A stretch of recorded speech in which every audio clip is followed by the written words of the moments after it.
যে এখন আমাকে দিয়ে চা বানাচ্ছেন? কারণ তোমার বাবা টাকা দিতে দেরি করতেছে, তাই ওগুলো শোধ ওঠানোর জন্য তোমার দিয়ে কাজ করাইতেছে। যাও চা কফি বানায় নিয়ে আসো।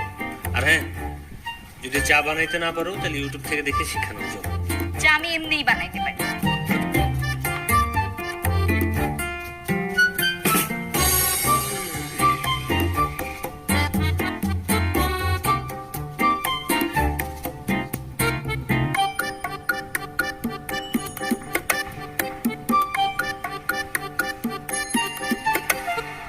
আমাকে দিয়ে চা বানাবে না?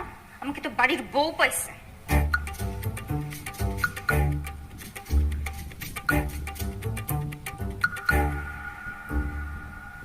আমাকে তো কাজের বউ পাইছে, আমাকে দিয়ে কাজ করাচ্ছে। দাঁড়া, চা খাওয়াচ্ছি তোরে আমি।